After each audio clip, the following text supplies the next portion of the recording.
Bonjour à tous et bienvenue pour ce webinaire consacré au handicap visuel. Aujourd'hui, 30 avril, nous nous étions retrouvés il y a 15 jours, même jour, même heure, sur le handicap auditif. Nous sommes déjà 240 ce matin connectés et nous avons grand plaisir avec ma collègue Emeline, ici présente également, de l'animation Handipact, à vous accueillir ce matin. Nous allons passer à peu près 1h30 ensemble et avons le plaisir d'avoir deux invités de marque, grands témoins aujourd'hui avec nous. Nous allons co-animer toutes les quatre ce moment que nous allons passer ensemble. Ce webinaire est organisé dans le cadre du programme Handipact, financé par le FIPHFP, un programme d'animation auprès des employeurs publics, donc de la fonction publique. J'anime notamment les régions Pays de la Loire et Centre-Val de Loire, et Emeline, ici présente, anime la Nouvelle-Aquitaine et la Bretagne. Donc, c'est pourquoi nous sommes très nombreux ce matin. Au menu du jour, hop, je vous passe la petite slide suivante. Nous allons aborder successivement quelques éléments de définition et d'origine du handicap visuel. L'idée étant pas de faire de vous forcément des experts, mais de donner quelques éléments de repère sur ce type de déficience. Et nous verrons, grâce à l'aide de nos invités Fatoumata et Nadège, quelques bonnes pratiques d'accompagnement de personnes en situation de handicap visuel, ainsi qu'en troisième partie, des informations sur la compensation de ce handicap. Voilà pour le programme. Emeline, je te laisse présenter nos invités. Alors, vous avez vu, donc du coup, programme ambitieux. Donc pour nous accompagner avec Tiffaine, on a constitué un duo de choc avec Nadège Guillotot, qui est experte de la compensation du handicap visuel. Elle est coordinatrice notamment de la PAS, donc la prestation d'appui spécifique du handicap visuel en Pays de la Loire sur les départements du 44 et du 85. Et nous avons également Fatoumata Sanou, qui est aide-soignante au CHU de Bordeaux et qui sera aujourd'hui notre grande témoin et qui sera un peu notre fil rouge tout au long de ce webinaire. Alors Nadège, on vous présentera un petit peu plus dans le détail sur la partie compensation, du coup, qui arrive en deuxième partie de ce webinaire. Je me tourne du coup vers Fatoumata pour justement que vous puissiez nous présenter un petit peu plus brièvement votre parcours, pour que vous puissiez nous donner quelques éléments qui permettent d'illustrer les enjeux de cette thématique. Je suis Fatoumata Sanou. Je tenais à vous remercier pour cette invitation. Et que je suis aide-soignante effectivement à l'hôpital au CHU de Bordeaux depuis bientôt 16 ans. Donc, j'ai un handicap visuel congénital et héréditaire. Et que dans mon parcours d'aide-soignante, j'ai bénéficié d'un accompagnement avec un temps supplémentaire, un tiers-temps, ce qui m'a permis de passer les concours. Et à l'hôpital aussi, j'ai été accompagné dans ce parcours-là. Et ce qui m'a amené aujourd'hui à pouvoir témoigner, c'est que le handicap visuel n'est pas un frein, n'est pas une fin en soi. C'est cet accompagnement, ces soutiens qui ont fait de moi aujourd'hui une aide-soignante épanouie, heureuse de témoigner, même si je suis stressée, parce que c'est une première pour moi. Je pense que ce n'est pas une dernière, afin que chacun soit sensibilisé, afin que les gens soient impactés dans leur vie professionnelle de près comme de loin, et que de savoir que l'handicap visuel touche beaucoup plus de gens autour de nous, et que l'ignorance fait que on ne sait pas. Et aussi la peur, le regard des gens. Donc, pour ma part, sur le CHU de Bordeaux, les responsables m'ont accompagné, tant humainement, tant matériellement, tant psychologiquement, tant au niveau des équipes. Et aujourd'hui, j'ai pu m'ouvrir vis-à-vis de cet handicap comme une espèce de fardeau, un poids qui est sorti. Voilà. Et le regard des autres aujourd'hui est moins agressant. Et moi-même, mon propre regard est beaucoup plus doux et agréable et léger. Là, ce que je peux dire sur ce parcours-là. Merci beaucoup Fatoumata. Ça nous montre que vous avez a priori un parcours vraiment riche et qui se finit sur une belle fin. Donc, je pense que l'objectif maintenant aujourd'hui de tous les employeurs, des accompagnateurs qui sont présents, c'est d'arriver également sur un accompagnement aussi bien réussi. Alors, pour en arriver là, tout d'abord, on va vous donner des éléments de compréhension. Tout d'abord, savoir ce que c'est finalement le handicap visuel, de quoi est-ce qu'on parle exactement.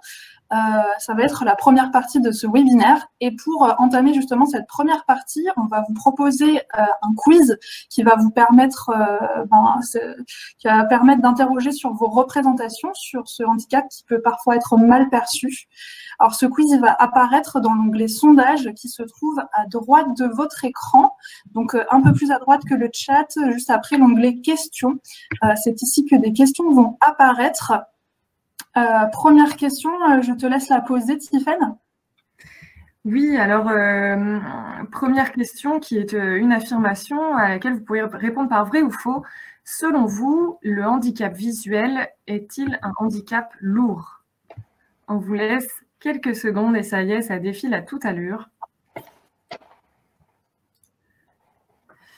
Alors, vous êtes quasiment les 2 tiers à nous dire que ce serait vrai, le handicap est un handicap lourd. 40 personnes nous disent que c'est faux. Émeline, est-ce que tu peux nous donner quelques éléments de réponse? Oui, tout à fait. Alors, n'hésitez pas, si vous avez des difficultés à trouver l'onglet sondage, vous pouvez demander de l'aide sur le chat ou directement y répondre. Pour vous donner des éléments de réponse, selon l'enquête Les Français et le handicap visuel qui a été menée par le cabinet TNS Sofres en 2015, la déficience visuelle est en grande majorité, c'est-à-dire à 97%, vue comme un handicap lourd, voire très lourd pour 71% des sondés, alors que le handicap physique ou moteur, lui, il était à 66% et que la surdité, il était à 44%. Or, dans la réalité, sur 1,7 million de déficients visuels, seuls 12% d'entre eux souffrent d'une cécité sévère ou sont aveugles. Finalement, un tiers ont une déficience légère et plus de la moitié ont une déficience moyenne. Donc, on a tendance à alourdir vraiment largement ce handicap. Est-ce que, Fatoumata, vous retrouvez un petit peu dans cette étude? Absolument. Effectivement, l'handicap visuel est un handicap lourd dans un premier temps. Quand les choses ne sont pas dites, quand on n'ouvre pas la boîte de Pandore, ça devient comme une espèce de brique attachée qu'on vous met au fond de l'eau, que vous-même vous mettez avec la société. C'est vrai que, bon, le regard des uns, le fait qu'on ne nous voit pas avec les yeux fermés, les gens pensent qu'on voit. Les gens oublient parfois même que vous n'y voyez pas. Ils ne font pas attention. Ils ne savent pas. Et donc, vous passez tout votre temps à compenser, en fait, à chercher à accommoder et à chercher à le cacher aussi sans cesse. Donc, ça devient lourd et pesant. Maintenant, de l'autre côté, du moment où moi personnellement, j'ai franchi ce cap de le dire, de me libérer de cette lourdeur qui me détruisait la vie, j'ai vu que l'handicap visuel est devenu pour moi assez léger, à assumer ouvertement. Et donc, avec des gens bienveillants, finalement, les gens, à travers mon attitude, ont été instruits, ont compris. Et du coup, c'est donnant-donnant. Mais n'empêche que c'est quand même assez lourd puisqu'il y a des choses qu'on ne peut pas faire, même si on a envie. Il y a des choses qu'on ne doit pas faire. Il y a des choses qui sont réglementées, mais le cœur y est. Aujourd'hui, moi, ma vie, elle a changé. Je ne suis plus dans l'état où j'étais. Aujourd'hui, je suis dans un état avenant, prévenant, pour que tout handicap qu'il soit ait aussi cette écoute comme vous le faites aujourd'hui. Finalement, on voit que c'est le terme handicap lourd, finalement, est aussi une question de représentation et qu'on s'en fait. Parce que là, vous nous dites que, en effet, au début de votre parcours, c'était plus difficile à porter et que grâce à tout le travail qui a été réalisé, c'est devenu plus léger. En tout cas, c'est très beau de l'entendre de vos mots. Une deuxième question, Émeline ? Oui, tout à fait. Alors, deuxième question que vous retrouvez également sur l'onglet sondage. Quel est le taux de chômage des déficients visuels selon vous? Est-ce qu'il serait de 10%, de 20% ou de 50%? vous laisse le temps de répondre. A priori, ça se joue entre les 20 et les 50%.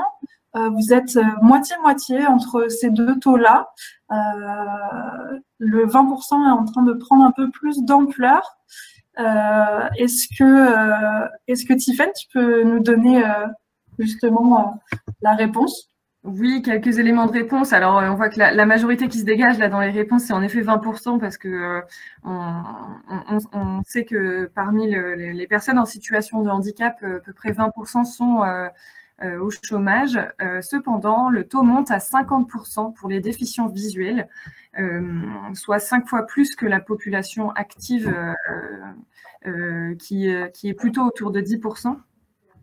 Et donc là, on voit bien, c'est ce qu'on disait tout à l'heure, que le handicap visuel n'est pas forcément aussi facile que ça à porter dans le milieu professionnel et en tout cas fait l'objet de nombreuses représentations à ce sujet. Est-ce que, Nadège, vous souhaitiez peut-être préciser quelque chose par rapport à ça? Oui, je rejoins tout à fait Fatoumata dans ses propos et effectivement, à partir du moment où les choses arrivent à se dire, ça veut dire qu'il y a un environnement où il y a de la confiance et de la bienveillance, qu'il peut y avoir aussi des professionnels, pourquoi pas de la basse vision, pour être médiateurs et soutenir justement cette parole de la personne malvoyante auprès de son entourage professionnel. Et ça, c'est vraiment le maître mot. D'anticiper aussi justement quand on voit le taux de chômage qui est si élevé, c'est souvent quand même parce que il n'y a pas cette anticipation, parce qu'il peut y avoir des étapes, hein, beaucoup d'étapes à faire, notamment pour dépasser les problèmes technologiques, on le verra tout à l'heure, mais aussi parce que souvent c'est dit trop tard ou entendu trop tard. Et voilà, l'important c'est effectivement de pouvoir en parler, de s'entourer de professionnels pour spécialisés dans la basse vision pour pouvoir être soutenus dans ce parcours-là. Merci beaucoup Nadège. Alors l'idée de ce sondage, c'était de commencer justement à comprendre que la déficience visuelle était empreinte de de nombreux stéréotypes, de nombreux préjugés. Alors nous, désormais, on va se baser sur des faits concrets. Tout d'abord avec la définition, finalement, qu'est-ce que c'est la déficience visuelle? La déficience visuelle, c'est une baisse de la vision que ni des lunettes, ni des lentilles, ni la médecine ou encore la chirurgie ne peut résoudre. Elle peut être faible comme elle peut être sévère. Cette déficience visuelle, elle se définit selon deux facteurs. L'acuité visuelle, tout d'abord, c'est-à-dire la capacité à discerner un petit objet le plus loin possible. Et deuxième facteur, le champ visuel, c'est-à-dire l'étendue que l'œil peut distinguer lorsqu'il est immobile. Or, justement, pour mieux appréhender le terme de déficience visuelle, sachez que l'OMS a fait une classification internationale des maladies qui répartit la fonction visuelle en 4 niveaux. Ces niveaux sont la vision normale, la déficience visuelle modérée, la déficience visuelle grave et enfin la cécité. Et finalement, la déficience visuelle, elle regroupe ces 3 derniers niveaux qui sont donc du coup la déficience visuelle modérée, la déficience visuelle grave et enfin la cécité. Je me tourne à nouveau vers Nadège. On vient de dire que la déficience visuelle, elle se basait sur 2 facteurs, l'acuité visuelle et le champ visuel. Pourtant, on sort parfois de ce cadre. Il y a certaines personnes qui sortent de ce cadre. Est-ce que vous avez des exemples à nous donner? Oui, c'est-à-dire qu'effectivement, légalement, l'OMS va se baser sur ces 2 critères-là, mais la fonction visuelle, elle est beaucoup plus large que ces 2 critères. Il y a voilà, la vision des couleurs, la vision des contrastes, la vision, la capacité visuelle à avoir cette notion de distance, de relief, etc. Et toutes ces problématiques-là vont parfois mettre la personne en situation de handicap majeur sur son poste de travail, quitte à voire même avoir des inaptitudes. Hein. Par exemple, un électricien qui va se baser, ou une profession qui va se baser sur des couleurs, hein, que ce soit un logiciel métier d'agenda qui se base sur des couleurs, etc. Et la personne a une atteinte de la vision des couleurs, elle ne pourra plus pratiquer cette tâche et voire peut-être même ce métier. Donc on parle, enfin, la plupart du temps, on parle quand même de personnes qui ont aussi des troubles visuels, hein, donc en situation de handicap visuel, mais qui ne rentrent pas forcément dans les critères de l'OMS au niveau de la déficience visuelle. Donc, il peut y avoir des personnes qui ont des reconnaissances travailleurs handicapés avec des problématiques par exemple, de vision double qui empêchent toute activité quotidienne parce qu'il y a des nausées, des vertiges et qui sont très, très handicapantes et qui empêchent vraiment de poursuivre son parcours professionnel. Donc, il faut avoir cette conscience que la fonction visuelle est bien plus large que ça. Il y a beaucoup de critères à prendre en compte. En effet, hein, c'est toujours dangereux d'essayer de mettre une personne dans une case. Donc, en effet, il y a toujours des cas spécifiques et on peut revenir quelques instants sur les origines du handicap visuel, même si, encore une fois, on pourrait y ajouter des compléments et des cas d'exception. C'est vraiment pour donner quelques repères. Le handicap visuel peut provenir d'une cause génétique, qu'elle soit congénitale avec des anomalies de l'œil telles que des glaucomes, des cataractes, etc., ou dégénératives, des pathologies de la rétine telles que les dystrophies rétiniennes, par exemple. Le handicap visuel peut également être d'une cause issue d'une cause prénatale, telles que certaines infections maternelles comme la toxoplasmose, ou néonatale, avec un traumatisme à la naissance ou une forme de prématurité qui pourrait engendrer un handicap visuel, ou le handicap visuel peut être acquis au cours de la vie à travers certaines infections, certains traumatismes, tumeurs, etc., ou simplement par la vieillesse qui, petit à petit, peut dégrader la vision. À savoir que parfois, c'est ce que me disait Nadège quand on préparait ce webinaire, que une myopie, finalement, allant s'aggravant petit à petit, pourrait devenir aussi source de handicap visuel. Donc voilà, encore une fois, beaucoup de précautions à ne pas se ranger à la simple définition, mais je pense que un des maîtres mots, c'est en effet la vigilance et l'anticipation le plus possible. Voilà ce que je peux vous dire pour quelques éléments de définition. Alors, Tiffany vient de parler de certaines, vient de donner quelques noms de pathologies. Ça, pour certains, ça peut peut-être parler pour des personnes qui ont des proches qui sont touchés. Toutefois, c'est souvent des termes un peu barbares. On a du mal à appréhender vraiment ce que ça représente. Donc, on va essayer de vous expliciter un peu la réalité de la déficience visuelle. Alors, tout d'abord, en vous parlant de quel type de vision est vraiment affecté quand on parle de déficience visuelle. Alors, elle affecte 3 types de vision. On parle de la vision centrale, de la vision périphérique et de la vision floue.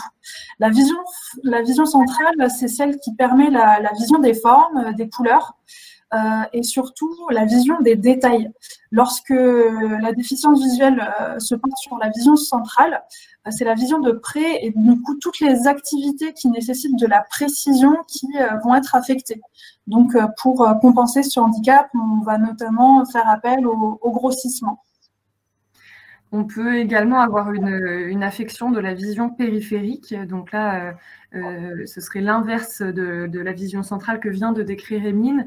Dans ce cas-là, c'est la perception autour du point de fixation qui va être affectée. Et les personnes qui ont une atteinte de la vision périphérique conservent donc leur capacité de lecture, mais par contre, en termes d'aménagement ou de compensation, vont peut-être avoir plutôt tendance à réduire les caractères pour qu'ils ne dépassent pas le champ visuel en question. Et ces personnes, mais d'ailleurs c'est le cas de plusieurs situations de handicap visuel, et on le reverra tout à l'heure, mais ces personnes atteintes d'un trouble de la vision périphérique auront besoin peut-être de plus de lumière. Enfin, on a la vision floue. Qui ici recouvre l'ensemble elle va atteindre l'ensemble du champ visuel. La vision est du coup à ce moment-là assez comparable à celle que l'on peut avoir lorsqu'on regarde à travers un verre dépoli. Tout ce qui va être contraste, distance et relief vont être difficiles à percevoir, surtout de loin. En outre, la tolérance à la lumière va aussi être moins forte. On va vous illustrer ça à travers une vidéo. Oui, absolument. Alors, un petit instant, et on vous passe un petit film d'1 minute 30 pour vous illustrer ce qu'on vient de dire.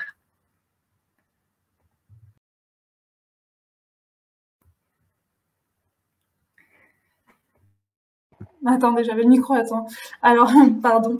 Grâce à la vidéo qu'on vient de regarder, on commence un peu à mieux percevoir les impacts que peut avoir la déficience visuelle dans la vie quotidienne. On l'a vu, la vision floue, la difficulté à appréhender les distances, la difficulté à reconnaître les couleurs, à trouver des éléments pour se repérer dans l'espace.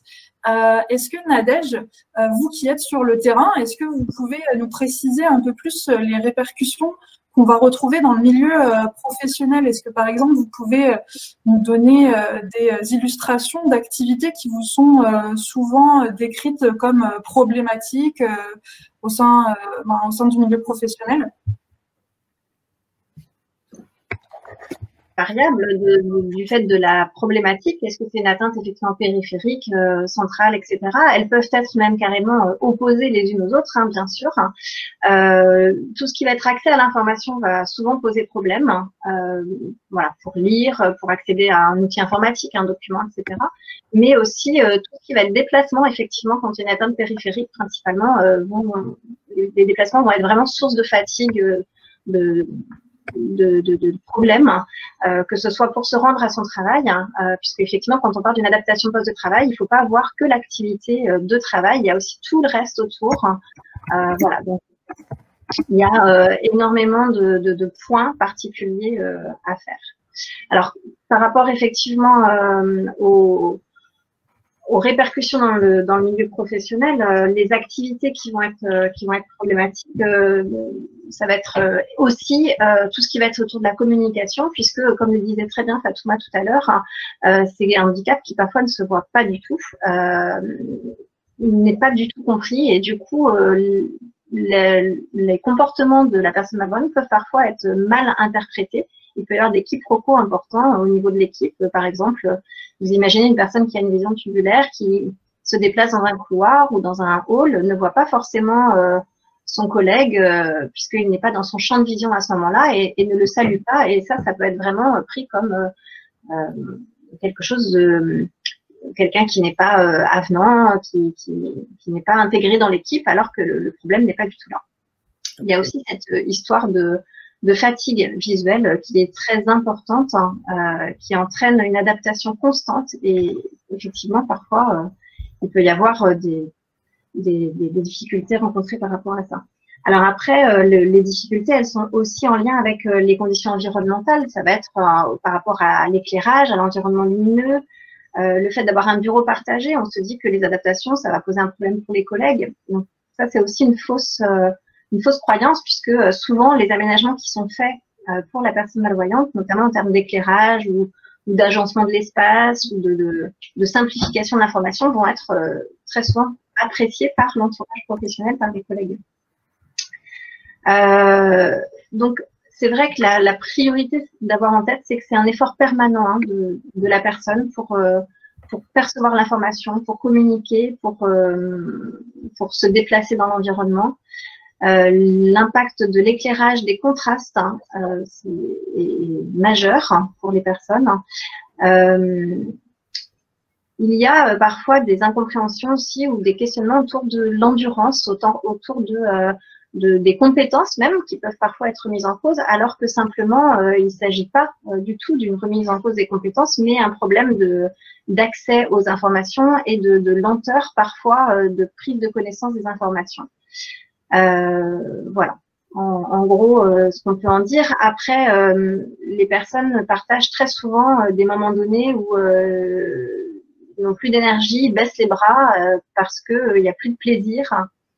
Tout demande tellement d'efforts qu'il n'y a plus de plaisir. Donc, d'où l'importance, encore une fois, de pouvoir en parler et d'être soutenu, puisque toutes les situations de handicap rencontrées peuvent être dépassées. Le handicap visuel n'est pas forcément un frein sur tout ça. Il y a des choses à mettre en place en termes de compensation. Absolument. Absolument. Et on peut dire là-dessus, si vous permettez. Bien sûr. Voilà. Je rejoins un peu ce qu'elle a dit, Nadège, concernant la compensation au niveau de l'handicap. La malvoyance, elle pose beaucoup plus de soucis que quand on a une cécité. Quand on a une cécité, les gens savent que vous n'y voyez pas. Donc, automatiquement, dans leur cerveau, c'est connecté. Alors que quand on a une malvoyance, les gens ne savent pas jusqu'à comment vous voyez.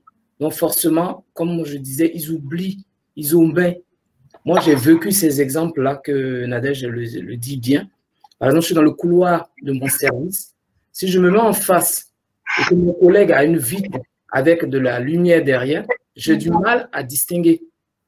Donc, automatiquement, je fais appel à mes autres sens, notamment mon oreille, pour entendre le son de sa voix. Je sais que c'est lui ou à sa façon de marcher. Donc, souvent dans le couloir aussi, quand on va d'un service à un autre, quelqu'un vous dit bonjour, mais vous ne savez pas qui c'est. Souvent, on vous dit, mais tu me snobs et tout. Non, mais non, c'est parce que je ne vois pas. Et quand on le dit, les gens disent, oui, c'est vrai, j'ai oublié. Vous voyez, les gens vous rappellent qu'ils ont oublié, qu'ils savent, mais c'est, voilà, ils oublient. Et en ce qui concerne aussi la luminosité, moi, je suis très, très photosensible. Je ne supporte pas la lumière. Donc, si on me braque la lumière, effectivement, je peux aller dans le décor. Je ne vois pas, je vois flou. Et j'ai du mal à lire, à m'accommoder. Plus je m'accommode, moins j'y vois. Donc, automatiquement, j'ai des douleurs qui se réveillent au niveau des cervicales, au niveau du cou, au niveau des yeux, qui nécessitaient autrefois des traitements. Mais maintenant, depuis ma prise en charge de façon globale et totale, j'ai plus besoin de tout ça. Et aussi, l'handicap aussi, comme vous le dites bien, c'est un effort permanent. Parce qu'au départ, quand on ne le dit pas, on veut tellement compenser qu'on puise en nous toutes nos ressources. Donc, à la fin de la journée, on est claqué, on est peut-être à bout de nerfs, on est fatigué. Et puis, on se dit, les autres ne nous comprennent pas. On ne veut pas être le boulet, en fait. Celui qui a la ramasse, qui a la masse, celui à qui on doit avoir un regard de pitié. Donc, du coup, on développe tellement de choses, de capacités. On se rend compte qu'on est capable de beaucoup de choses, même si on a cet handicap. Cela ne nous empêche pas d'être aide-soignant, cela ne nous empêche pas d'être Fatoumata, mais c'est juste que cette passerelle-là, il faut pouvoir la compenser avec les bons outils, avec les bons accompagnements, pour qu'on soit aussi épanoui comme quelqu'un de normal, en fait. Au lieu de nous regarder avec ses yeux d'handicap, mais plutôt quelqu'un de normal comme moi j'ai aujourd'hui. Mes collègues me disent, on oublie même que tu es une personne handicapée. Voilà. Donc, je voulais rajouter un peu... Absolument. Et pendant un bon moment, vous avez compensé par vous-même, c'est ça, Fatoumata? J'ai compensé énormément. Donc, j'avais des céphalées, j'avais des migraines. Et je me cachais, en fait, dans les toilettes. Par exemple, à l'hôpital, on a des transmissions sur des petites feuilles. Elles sont écrites tellement petites, la police, que devant tout le monde, on donne l'échange. On fait style comme on voit, et voilà, tout le monde est d'accord. Mais comme moi, je développe l'oreille, je touche une feuille et un bic et je crie. Et comme c'est moi qui l'ai écrit, il n'y a pas de souci. Mais quand on finit les transmissions, je vais dans les toilettes. Et là-bas, je peux me cacher pour rapprocher la feuille à mes yeux et de pouvoir maintenant lire sans problème pour pouvoir mieux prendre mes patients en charge pour que je n'ai pas de difficultés. Mais je l'ai caché comme ça durant des années. Je vous donne l'exemple, quand je passais les visites médicales à la médecine du travail, je m'arrangeais à savoir comment disposer les lettres. Je me le représentais, vous voyez, juste pour ne pas perdre mon boulot, juste pour ne pas être pointé. Donc, on compense énormément et ça fait souffrir énormément professionnellement parce qu'on aimerait être à 100%. On n'est pas et on n'ose pas franchir cette barrière-là. Justement, je me permets de rebondir parce qu'on a une question dans le chat de Marjo qui demande plus de précision sur les conséquences psychologiques. Si Fatoumata, Nadège, vous pouvez donner un peu plus de compléments sur ce point-là. Après, moi, ce que dit Fatoumata, je l'entends tous les jours auprès des personnes que je rencontre qui sont épuisées parce que il faut comprendre quand même que quand une malvoyance s'aggrave ou arrive au cours de la vie, les personnes, le premier problème qui va être à dépasser, c'est le travail. C'est-à-dire qu'à la maison, on en parle un petit peu, plus ou moins, chacun s'adapte, on va réussir à compenser. Si j'ai besoin de m'arrêter, d'aller me reposer, bon, je vais pouvoir le faire. Au travail, il faut que je garde mes capacités, mon endurance, mes compétences et que mon travail ne soit pas remis en cause. Donc surtout, je ne vais pas en parler. Et c'est ce problème-là qu'il faut dépasser. C'est-à-dire que moins la personne va en parler et plus elle va effectivement trouver des stratégies par elle-même pour compenser, pour s'adapter, pour détourner le problème, mais à des prix, à un coût énergétique énorme.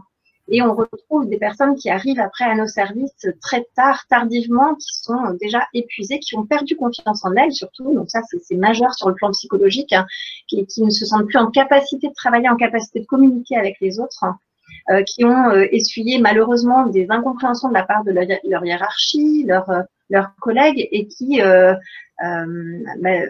il y a des, on va dire, des casseroles qui traînent en termes de conflits, des choses comme ça, et ça, sur le plan psychologique, c'est vraiment important. Donc, après, il va y avoir tout un travail à faire de reprise de confiance en soi, mais surtout d'objectivation des difficultés. C'est-à-dire que non, vous avez tout à fait raison dans votre vécu, et ça, on va l'objectiver par des examens ophtalmologiques, par des examens orthoptiques, par des examens avec des professionnels de la basse vision sur les difficultés à se déplacer, etc. Et c'est toutes ces évaluations-là qui vont permettre à la personne déjà, premièrement, d'être légitime dans les difficultés qu'elle rencontre, dans la souffrance qu'elle exprime. Et voilà, petit à petit, c'est cet accompagnement qui va lui permettre d'y voir plus clair, si je peux me permettre, de ce que je peux faire encore, sous quelles conditions je peux les faire, combien de temps je peux le faire, avec quelle aide je peux le faire, à quel moment j'ai besoin d'avoir une aide éventuellement technique ou humaine, et comment je peux l'exprimer. Et c'est vraiment tout ce travail-là qui va se faire au cours d'une adaptation de poste. Donc c'est pour ça que, pour rebondir à votre question initiale au début du quiz, c'est parfois on l'imagine comme un handicap lourd, mais c'est surtout parce qu'il est non parlé, non connu, et les personnes ont du mal à se représenter, et derrière il y a un énorme coût énergétique de la personne pour s'adapter. Voilà ce que je peux dire. Mais sur le plan psychologique, oui, à un moment donné, il y a évidemment, à force d'incompréhension, à force de suradaptation et d'épuisement, il y a souvent besoin d'avoir un soutien de la part du médecin du travail, de la part d'un psychologue, pour essayer de reprendre pied, en fait, par rapport à tout ça. On voit bien, en tout cas, dans vos deux témoignages, Nadège et Fatoumata, que l'un des premiers pas, c'est de comprendre ce que l'autre ressent. Et ce que l'autre peut voir aussi. Voilà, Fatoumata nous disait tout à l'heure, les personnes entre celles qui ont une cécité, là on comprend bien, mais moi qui suis malvoyante, c'est plus facile de se représenter. Pour ça, on a certains outils de sensibilisation notamment, et là je pense que les participants et les employeurs qui sont en ligne avec nous sont à la recherche parfois d'outils de sensibilisation, parce que là on a la chance d'avoir un témoignage en direct, mais ce n'est pas toujours le cas. On souhaitait vous présenter juste deux petits outils que vous connaissez peut-être déjà. Un premier qui peut s'utiliser sur une application sur votre smartphone qui s'appelle iView, et qui est une application qui permet de scanner votre environnement de travail, votre lieu d'habitation, en y appliquant un filtre selon les différents types de déficiences visuelles. Alors, encore une fois, c'est un peu parfois cliché, on va dire. Enfin, voilà, chaque personne a une vision différente, mais ça donne déjà une première idée. On a parlé dans les différentes vidéos, Fatoumata nous a donné des exemples de vision floue, etc. Voilà, ça peut être une première piste pour essayer de se représenter, puis faire vivre aussi à vos collègues, à votre service. Parfois, on cherche des idées de sensibilisation. Ça peut être un premier outil. Et Nadège me disait que vous aviez également développé un outil très intéressant qui s'appelle Sensivise. Est-ce que vous souhaitez nous en dire 2-3 mots? Oui, je vais vous le présenter rapidement. Donc, en fait, Sensivise, c'est un outil de sensibilisation au handicap visuel, un outil de réalité virtuelle. C'est un serious game. Depuis là, tout récemment, ce mois-ci, il est à nouveau disponible en ligne directement sur le site sensivise.fr. Grâce à un financement de l'ARS, voilà, on a pu le remettre en ligne. C'est quelque chose qu'on développe, nous, avec une équipe, orthoptiste, informaticien spécialisé de l'Institut au Sens.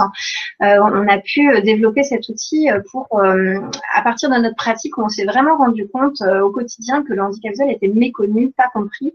Donc, l'idée, c'était de mettre à disposition cet outil-là. Et dans notre pratique, le fait d'expérimenter une perturbation de sa propre vision permet vraiment de prendre conscience davantage que tout un discours. Et donc là, on vous propose à travers cette expérience Sensivise de vous balader en fait dans un appartement, donc à travers plusieurs pièces de l'appartement. Dans le mode scénario, vous allez avoir vous pourrez explorer ces différentes pièces et il y a une perturbation de la vision qui va arriver dans chacune des pièces. Comme on l'a dit, vision atteinte de la vision centrale, périphérique ou floue. Et dans chacune des pièces, vous allez avoir des choses à mener et surtout les adaptations de l'environnement à modifier. C'est-à-dire que vous allez pouvoir modifier éventuellement l'éclairage, les contrastes, l'agencement de la pièce, etc. Donc, principalement, notre idée est de pouvoir montrer que le handicap visuel, c'est pas une fatalité. Déjà, il est très multiple et varié. Donc, on ne peut pas se représenter avec une seule façon de mal voir. Et on peut faire des choses dans son environnement ou auprès de son entourage pour être moins en situation de handicap. Voilà, donc je vous invite à aller sur le site. Alors après, soit vous suivez le scénario, effectivement, il faut une petite demi-heure. Avec on a mis en ligne tout récemment un quiz entrée et sortie pour nous aider aussi, nous, à récupérer comment vous vivez cette expérience-là, puisqu'on a un projet là à l'année à venir où on va justement développer non plus un appartement, mais un milieu professionnel, donc une entreprise, voilà, vivre une expérience comme ça, mais en entreprise, pour aborder tout ce qu'on dit aujourd'hui justement sur le collectif de travail, les différentes tâches professionnelles, voilà, ce qu'on peut en faire. Donc, plus vous participerez effectivement à ces quiz, plus nous, on pourra aussi récupérer des informations, des messages importants à retenir pour construire ces nouveaux environnements à venir. Voilà. Donc, je vous invite à y aller et puis à nous faire retour progressivement de tout ça. Mais soit via le mode scénario, soit le mode navigation libre, où là, vous pouvez aller explorer comme vous voulez dans tout l'appartement, toutes les adaptations différentes de l'environnement, avec quelle que soit la problématique visuelle. Voilà. Merci beaucoup Nadège pour cette présentation de ces deux outils qui nous permettent voilà, de peut-être dénouer la parole aussi dans certains services. Fatoumata, on avait une question pour vous dans le chat qui nous venait, je vous lis la question. À partir de quel moment vous avez décidé de demander de l'aide à votre employeur? À partir de quand vous avez commencé à en parler? On va dire, qu'est-ce qui a été votre déclic et comment ça s'est déroulé? Est-ce que souhaiteriez répondre à cette question? Oui, bon. Effectivement, quand je suis rentré au CHU de Bordeaux, je n'avais pas signalé du tout mon handicap. Si majeur qu'il était, j'étais déjà reconnu et suivi par le GRP Cap Emploi, tout ce qui était structure d'handicap, donc reconnu Autorep à l'époque, qui est MDPH. Donc, avec, comme on dit, cet handicap lourd, les gens avaient des a priori, ben, tu vas être le fardeau, donc ben, j'avais rien dit. Je suis rentré, effectivement, je compensais durant toutes ces années. Et il y a 5 ans de cela, à force d'avoir compensé, à force d'avoir puisé en moi, à force aussi de prendre des médicaments sans cesse, tant au niveau des gouttes dans les yeux, au niveau oral, tant aussi la menace du médecin me faisait comprendre qu'il faut à un moment donné le dire parce que la vision devenait de plus en plus floue, pour ne pas dire inexistante, puisqu'on n'arrivait plus à maîtriser en fait la dégradation, à la stabiliser.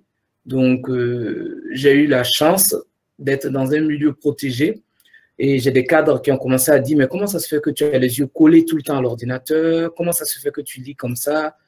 Et moi qui fuyais, en fait, j'avais la perche qui m'était tendue, mais je ne fuyais pas à cause de mon encadrement, mais à cause du regard, à cause des collègues qui se disent « Vous ne pourrez pas faire la même charge de travail que nous, on sera obligé de la privilégier ou protéger. » Donc, je ne voulais pas être en fait privilégié ni protégé. Je voulais comme tout le monde faire mon boulot, mais sauf que ben, j'étais en difficulté. Donc, j'allais vite, mais je compensais tellement. Donc, du fait, ben, je suis tombé sur l'encadrement. Vous voyez mon cadre qui est là. Tous les cadres du CHU dont je travaillais, qui ont commencé à me parler des cadres supérieurs. Et j'ai rencontré aussi les directrices, Mme Eketo, Mme Rufa, Mme Limoges, Mme Hélène Delacour, qui m'ont accompagné. Et la médecine du travail. Donc, j'ai vu une psychologue où là, j'ai pu déposer vraiment le fardeau qui me pesait. Et je pense que c'est le jour où j'ai posé, vraiment dire, aujourd'hui, ça suffit, stop. Je veux vivre de façon épanouie, comme tout le monde. Et que ce n'est plus une honte, ce n'est plus même pointer du doigt, de m'assumer en fait pleinement. Donc, je l'ai fait effectivement. Ça n'a pas été facile parce que ça a été des moments de pleurs, des moments d'acceptation, des moments de cheminement, des moments de remise en question. Est-ce que j'ai bien fait ce qu'il fallait? Est-ce qu'on a toutes ces questions-là? Est-ce qu'après, on ne va pas me bloquer là? Est-ce que je pourrais exercer mon métier? Est-ce que je pourrais toujours être soignante avec autant de joie, autant de soleil? Donc, vous voyez, donc, toute l'équipe du CHU de Bordeaux m'a accompagné dans cette problématique, ont mis en place des outils, ont mis en place des êtres humains spécialisés et j'ai pu déposer ces fardeaux à chaque moment. Et ils m'ont accompagné. Ben, aujourd'hui, j'ai été dans les unités de soins où j'avais un temps de repos parce que je me fatiguais. Donc, à un moment donné, il fallait se reposer, mettre les médicaments. aussi. Et puis, de là, on m'a trouvé aussi un poste en rééducation qui m'a permis là, de vraiment avoir l'adaptation vraiment adéquate pour des personnes malvoyantes comme nous, mais tout en continuant d'exercer son métier d'aide-soignante dans les unités, sur les plateformes. Donc, je n'ai rien perdu en fait. Et c'est là que je me suis dit, mais j'aurais dû en parler plus tôt. Mais c'est vrai que le regard des autres, la moquerie des autres, et puis ne pas être le boulet sur la casserole, comme elle dit, Nadège, c'est tout ça en fait. Donc aujourd'hui, je suis vraiment épanouie. Aujourd'hui, je suis vraiment légère. Aujourd'hui, j'assume cet handicap, raison pour laquelle j'ai accepté de témoigner, afin que ces tabous-là soient brisés et que ces murailles-là des reins tombent et que les gens sachent que c'est vrai, c'est un handicap, lourd qu'il soit, mais il a une solution. Il peut se rééduquer. On peut trouver une solution. Il y a des oreilles bienveillantes, il y a des cœurs disposés qui peuvent impacter la vie des gens et rendre le milieu professionnel meilleur. En tout cas, merci beaucoup Fatoumata. Vous avez aussi beaucoup de remerciements tout au long du chat de participants qui vous remercient pour votre témoignage sincère, authentique, et puis pour le courage que vous avez de témoigner aussi librement et avec autant de recul.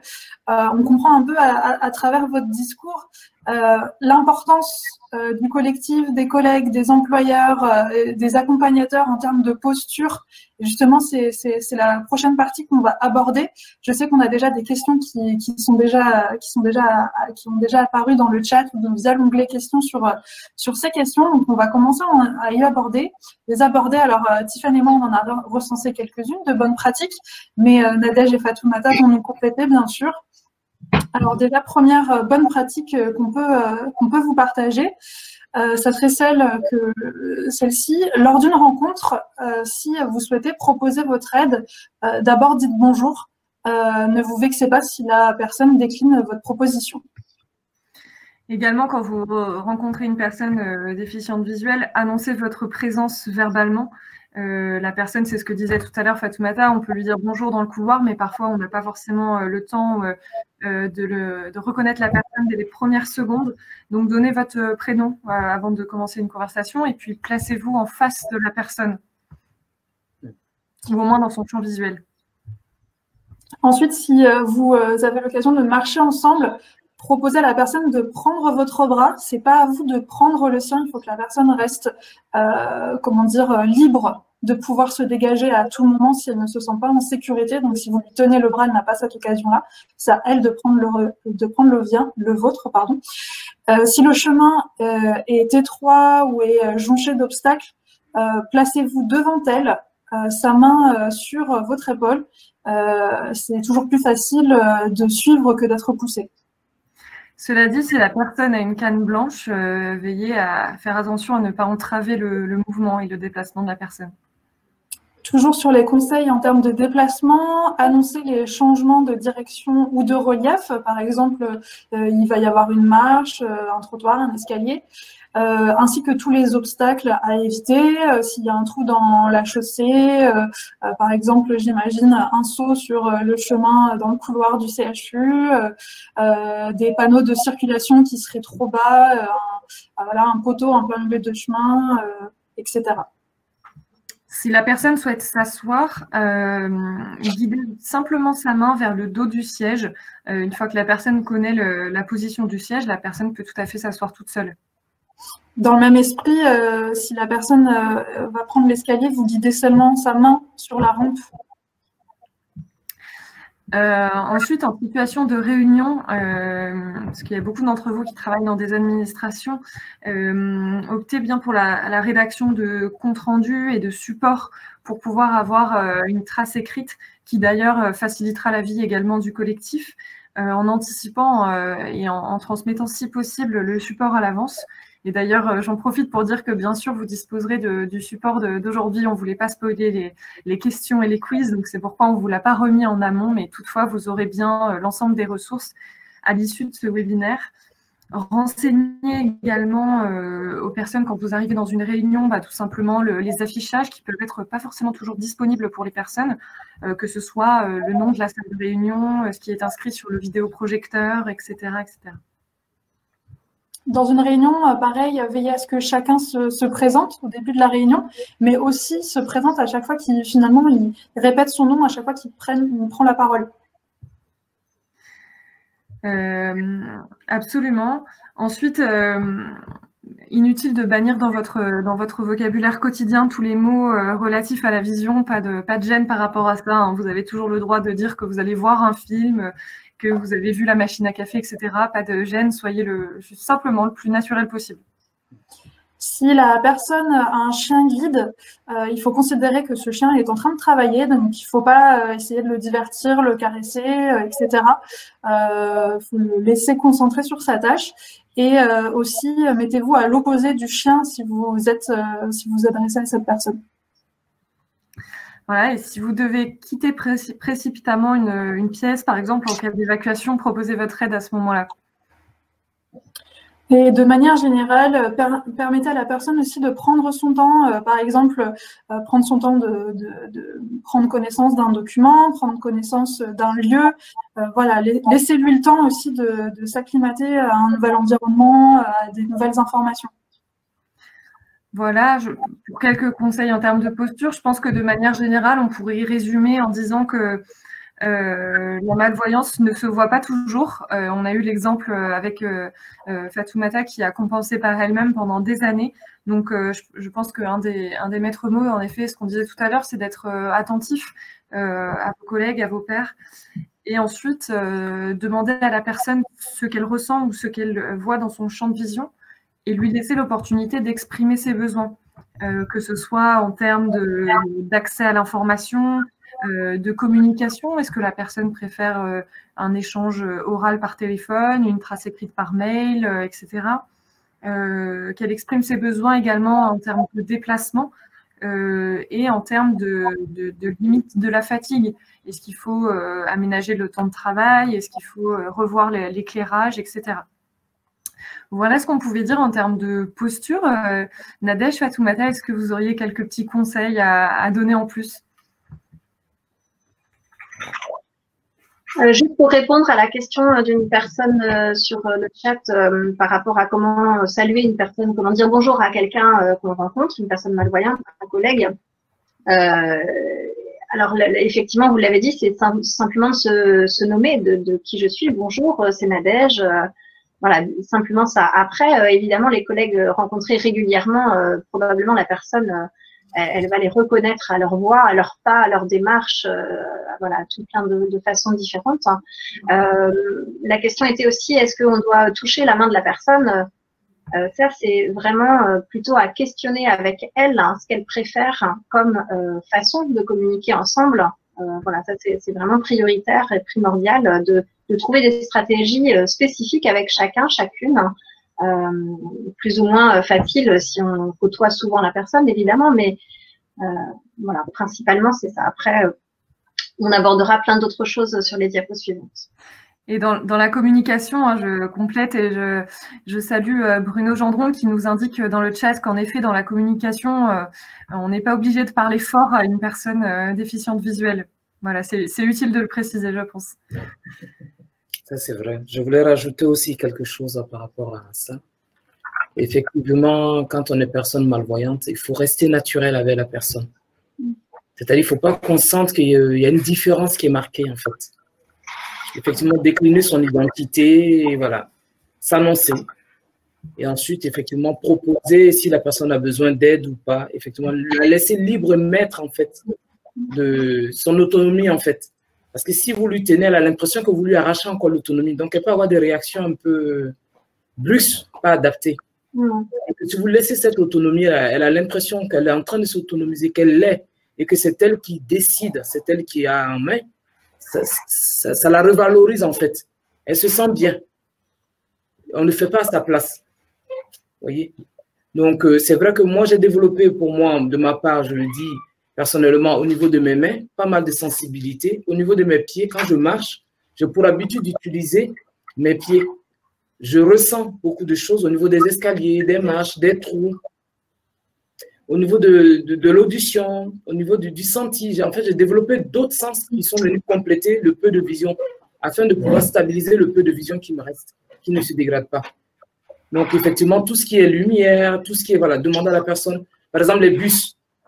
Quand un bus arrive, si c'est mon lieu habituel de travail, de chez moi au travail, j'ai pris l'habitude, on a pris un repérage avant, on m'a tout montré. Mais quand je vais dans un autre endroit où je ne connais pas, je suis en difficulté, automatiquement.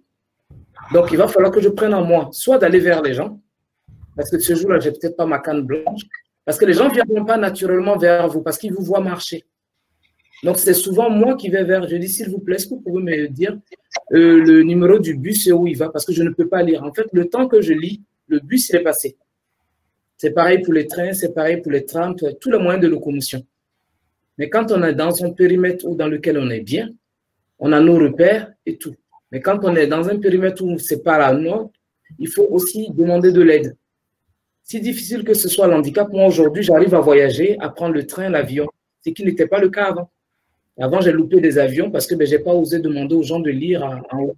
Et je ne vois pas, et c'est placé de telle sorte que en haut, on ne peut pas le voir, on ne peut pas le lire. Et ça, avec des couleurs, avec des contrastes, et c'est écrit petit. Donc, grâce aussi au CHU, grâce à cette reconnaissance, moi, j'ai pu bénéficier de tout ça. Donc, aujourd'hui, effectivement, quand je rencontre des personnes malvoyantes ou toute forme d'handicap, j'ai cette sensibilité naturelle qui va vers la personne, mais qui laisse la personne s'accrocher plutôt.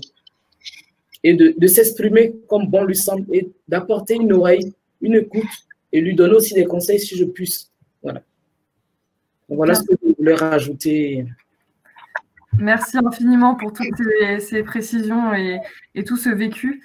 Ça nous donne l'occasion de passer à la partie compensation, en effet, pour pouvoir mieux s'adapter à son environnement.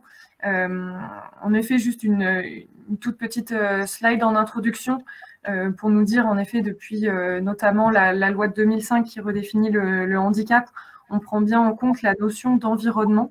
Et on va repenser, c'est aussi le mot guide de la notion d'inclusion, où on va certes apporter un aménagement à la personne, mais on va également, c'est ce que commençait à dire Nadège tout à l'heure, inclure à la fois le collectif de travail et repenser l'environnement de travail dans lequel évolue la personne.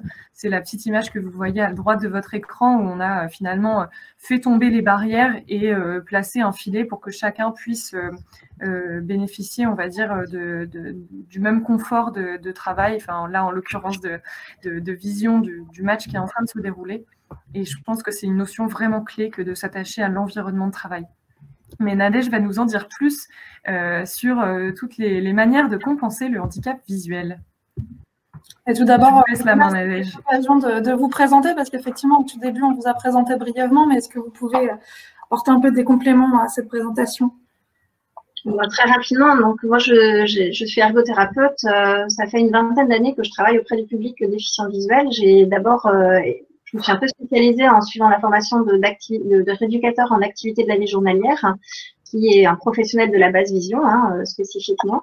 Et ensuite, j'ai complété par des études d'ergonome. Donc depuis une dizaine d'années, je travaille dans le cadre de partenariat avec la GFIP, le FIP et autres, directement les employeurs des médecins du travail pour tout ce qui va être aménagement des postes de travail. Donc voilà, c'est principalement mon activité aujourd'hui. Je coordonne l'équipe qui est composée chez nous d'une orthoptiste spécialisée en basse vision, d'un instructeur de locomotion, j'aurai l'occasion d'en reparler tout à l'heure, un professionnel qui s'occupe des déplacements, d'un informaticien spécialisé et puis d'un formateur en informatique également. Et ponctuellement un conseiller en insertion. Voilà, donc c'est notre petite équipe qui va accompagner les situations de travail, que ce soit, quelles que soient les activités. Hein. Alors, on parle souvent du tertiaire, mais c'est vraiment beaucoup plus large que ça, évidemment. Hein. Ça peut aller autour des espaces verts, d'un artisan. Voilà, c'est très, très large. Voilà ce que je peux dire à peu près. Super. Hop. Alors, on va pouvoir lancer la suite de ce chapitre compensation en vous remobilisant une deuxième fois à travers deux petites questions qui vont encore une fois nous permettre de parler de quelques représentations qu'on peut avoir de la compensation du handicap visuel. Avec une première question. Selon vous, pour aménager un poste de travail, installer un écran plus grand est essentiel? On voit vos réponses qui commencent à... On vous laisse quelques secondes pour répondre. Normalement, la question vient de s'afficher dans l'onglet sondage. Et bien sûr, si vous ne trouvez pas l'onglet sondage, n'hésitez pas. Pour l'instant, c'est très mitigé. Nadège, nous avons 2/3 de personnes qui nous disent que ce serait faux. C'est pas essentiel d'avoir un plus grand écran et ça se rééquilibre. 40% des réponses qui nous disent que c'est vrai. Est-ce que vous pouvez nous donner quelques indications? Alors, il n'y a pas de. La réponse principale, c'est que il faut s'attarder aux besoins de la personne. C'est-à-dire que une personne, selon ses capacités visuelles, peut avoir besoin d'un grand écran. Et ça va lui être d'une grande aide. Faites-moi pourra nous en parler, je pense.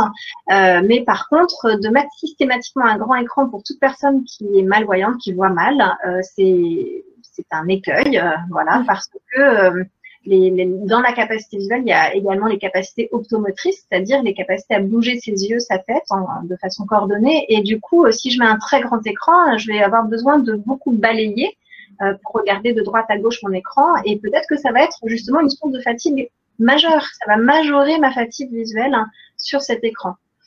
Pour d'autres personnes, par exemple des personnes qui ont une atteinte de la vision périphérique, donc qui voient à travers un tube, donc qui voient qu'une toute petite partie de l'écran finalement.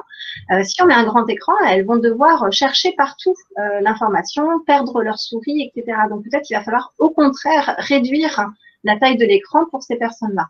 Voilà, donc ça va être vraiment particulier selon chaque situation, d'où l'importance, on va y revenir tout à l'heure, de l'évaluation des capacités, puisque ce n'est qu'à partir de là que, voilà.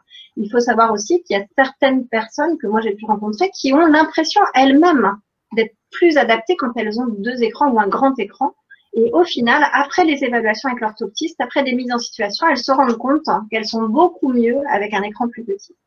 Donc même les personnes elles-mêmes, parfois, si elles n'ont pas eu la chance d'être accompagnées et de tester du matériel, eh bien elles vont pas toujours être précises par rapport aux besoins qui sont les plus propres pour elles.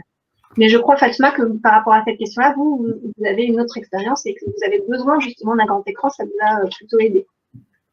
Effectivement, chaque situation, chaque cas étant unique et différent de la malvoyance, et effectivement, il faut adapter en fonction des besoins de chacun.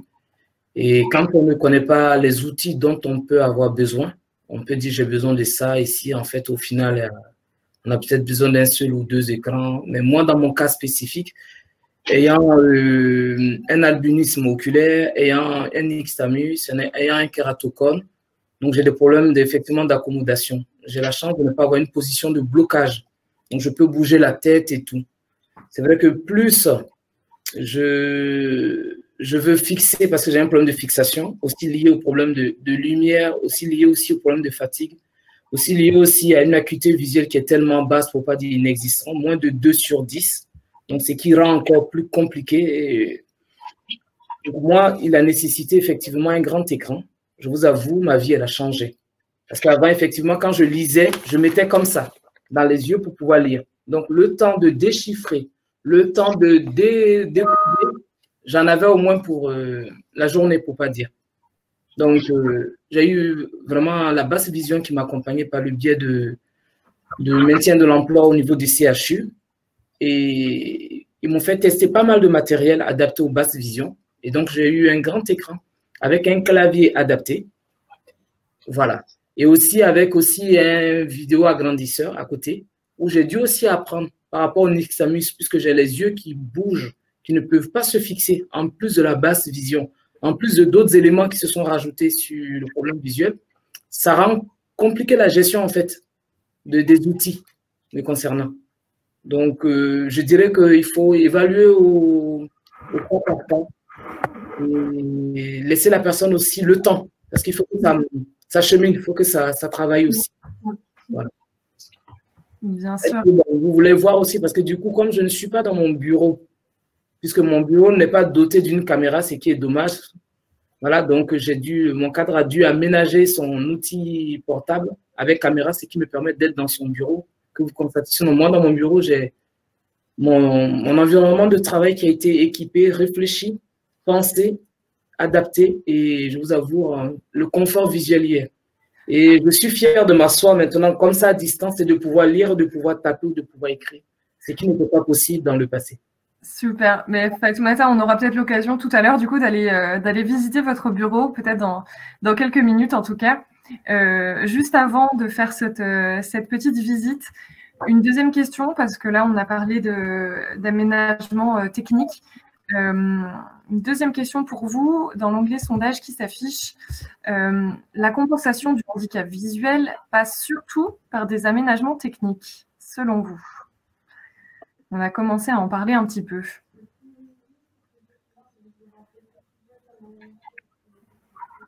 Et là, je laisserai également Nadège ensuite enchaîner sur les différentes... le processus, on va dire, que vous mettez en œuvre et les différentes formes de compensation que vous mettez en place. Alors, étonnamment, c'est très contrasté, Nadège. Je ne sais pas si vous avez accès aux résultats du sondage, mais on est à 40% vrai. Ah, même ça se renverse. Quasiment 50-50 maintenant de vrai et faux. Qu'en est-il? Alors moi, je partage pas forcément cette idée. Enfin, effectivement, de temps en temps, régulièrement, il peut y avoir besoin d'aménagement technique. Alors, ça dépend aussi de ce qu'on entend par aménagement technique. Est-ce que c'est informatique? Est-ce que c'est optique, environnemental, etc. Mais pour moi, ça fait partie, c'est un maillon de l'aménagement d'un poste de travail, mais ça ne peut pas être le seul. Malheureusement, souvent, on peut voir, effectivement, j'ai mis un clavier plus grand, un écran plus grand, etc. Et du coup, ça devrait se résoudre. Pour moi, l'aménagement d'un poste de travail doit aborder plusieurs choses et, dans un premier temps, doit prendre en compte d'évaluer les besoins. Voilà, donc ça, c'est vraiment la priorité. Comprendre la problématique, évaluer les besoins. Comme on l'a dit tout à l'heure déjà, hein, la personne, elle a une déficience visuelle, elle a une problématique visuelle. Et même si une autre personne a cette même problématique, la difficulté va pas être la même puisque le vécu, l'éducation, etc. n'a pas été le même. Le moment auquel est arrivé le handicap peut être variable dans l'âge, dans la brutalité de l'apparition de la problématique. Je voulais revenir, moi, avec cette diapo-là, sur l'idée de différencier justement la déficience visuelle du handicap visuel. C'est-à-dire que je peux avoir une déficience, je vais éventuellement avoir une difficulté à réaliser une tâche, plus ou moins compensée, comme l'a dit Fatouma tout à l'heure, en m'appuyant sur mon audition, en développant peut-être des habiletés manuelles, etc. On y reviendra tout à l'heure. Mais je vais avoir une difficulté dans un environnement particulier. Et selon l'environnement, je ne vais pas rencontrer le même problème. Donc effectivement, parfois, pour dépasser cette problématique-là, il va falloir adapter. Mais aussi beaucoup, et c'est pour moi la deuxième grosse partie, sensibiliser, on l'a vu tout à l'heure. À partir du moment où je ne comprends pas le vécu de la personne, où je ne comprends pas son problème, je risque de faire des interprétations et du coup de ne pas adapter correctement les choses. Donc un exemple tout simple, une personne malvoyante devait accéder à son planning derrière, donc sur une zone d'affichage du personnel. Ils venaient juste de refaire toute cette zone-là, donc avec un panneau d'affichage vitré en hauteur, avec un éclairage tout neuf, etc. Sauf que la personne malvoyante, en fait, son planning à elle était affiché beaucoup trop, donc elle était obligée de monter sur une chaise de bar pour pouvoir y accéder, se rapprocher, comme disait Fatouma, de se rapprocher pour être plus à l'aise par rapport à la taille des caractères qui étaient indiqués. Et en plus, il y avait l'éclairage qui se reflétait dans cette vitre, donc c'était inaccessible. Donc ça voulait dire qu'elle n'était pas autonome pour accéder à son planning. En modifiant juste l'environnement, c'est-à-dire ce planning en le soit envoyant par mail, soit en modifiant l'affichage, que ce soit pas derrière une baie vitrée, que ce soit en caractère plus agrandi, etc. Elle n'était plus du tout en situation de handicap. Et pourtant, elle avait les mêmes problématiques visuelles. Le planning pouvait être quasiment le même, mais juste en modifiant l'environnement, en modifiant éventuellement la présentation du document, ou est-ce qu'elle pouvait avoir accès à ce document-là, eh bien, elle n'était plus en situation de handicap. Donc, c'est pas forcément tout le temps des aménagements techniques. Ils sont là, ils sont majeurs, ils sont aidants, mais ils font partie d'un tout, et notamment d'une bonne compréhension de chaque situation de problème pour trouver des solutions. Alors, ce qu'on disait tout à l'heure, c'est également que la personne va pas mal dans un premier temps compensée par elle-même. Voilà, c'est ça. C'est-à-dire que il y a vraiment toute une phase à prendre en compte. Hein. C'est que selon si le handicap est arrivé dans l'enfance, c'est aggravé avec le temps ou est arrivé brutalement ou progressivement à un autre moment donné de la vie, hein, il y a forcément une réorganisation, une construction, une réorganisation à la fois sensorielle, corporelle, cognitive qui va se mettre en place. Donc, soit la personne, elle arrive à trouver les ressources par elle-même et on est tous différents et on ne sait pas comment on réagirait demain face à un problème de santé. Donc, soit elle arrive à trouver par elle-même des stratégies particulières, voilà, à développer peut-être son toucher, à organiser son espace un peu différemment, à utiliser son audition davantage, à penser à retenir des choses. Il y a beaucoup de personnes malvoyantes qui vont énormément solliciter leur mémoire, par exemple. Donc tout ça, ça va se faire de soi-même, ou alors il y a besoin à un moment donné de passer par une étape de rééducation. Donc soit que la personne, elle va trouver, si c'est arrivé dans l'enfance, dans sa scolarité, si elle a eu la chance d'être accompagnée dans une scolarité adaptée, ou après par des professionnels en rééducation basse vision. Donc soit développer des stratégies visuelles spécifiques. On parlait tout à l'heure d'un nystagmus, par exemple, ou d'une atteinte centrale. Eh bien, avec la rééducation orthoptique, la personne va pouvoir développer ses capacités visuelles pour qu'elles soient plus optimum dans certaines conditions. Voilà.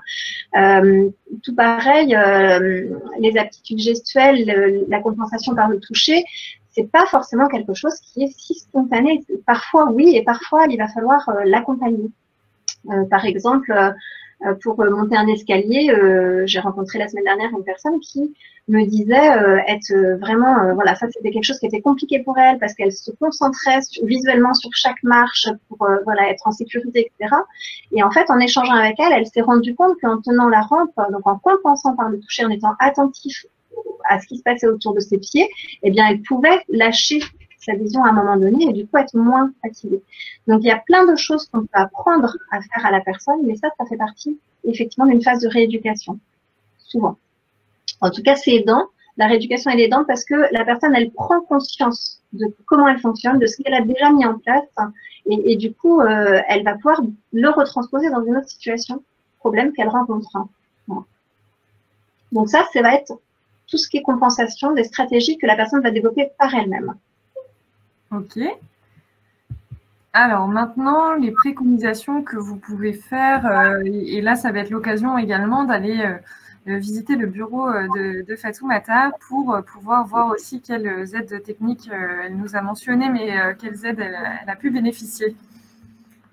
Peut-être, Nadège, vous pouvez commencer par nous décrire ce petit schéma. Voilà, en attendant du coup la visite du bureau de Fatouma, les préconisations, vous voyez, on parlait d'aménagement technique, un grand écran, etc.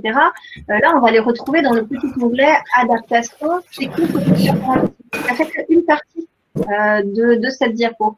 On va aborder dans les diapos suivantes un petit peu plus en mettant le focus sur chacun de ces onglets-là les adaptations. Elles vont être effectivement technique, optique, informatique, on va le voir là tout de suite, mais aussi environnementale, notamment autour de l'agencement du bureau, mais aussi de la luminosité. Également organisationnelle, on en reparlera tout à l'heure sur la répartition des tâches dans une journée, etc. Et comme je le disais tout de suite, un onglet tout accompagnement, c'est-à-dire toute la phase de rééducation-réadaptation qui peut être minime, une rééducation orthoptique chez une personne libérale, hein, chez un praticien libéral, mais qui peut être plus globale et complexe dans un centre de rééducation fonctionnelle spécialisé. La formation continue, on l'abordera tout à l'heure, est quelque chose d'indispensable, tout comme la sensibilisation, j'y reviendrai également tout à l'heure. Les aides humaines ne sont pas à négliger aussi, on en dira un mot tout à l'heure. Mais je laisse la parole maintenant à Fatouma pour qu'elle nous présente peut-être son poste de travail. Super pour cette démo. On vous laisse la parole, Fatouma. Effectivement, vous êtes ici dans mon bureau qui a été pensé et aménagé du moment où j'ai brisé les verrous, qui a été vraiment porté comme projet en équipe déjà, parce que la cadre que j'avais à l'époque est cadre kiné ergo, donc ça avait été réfléchi.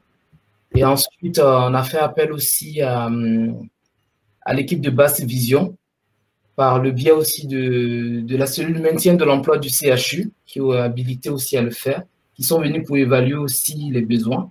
Et tout ça a été porté au Cap Emploi GRP pour qu'on puisse voir tout ce qu'il faut. Et donc, du coup, là, vous voyez, j'ai un écran bien adapté dans lequel j'ai une souris aussi qui est adaptée, que je peux bouger, que mes yeux, le fait que j'ai un nixtamus, moi, j'ai la direction de cette souris parce qu'elle a été adaptée à ma vue.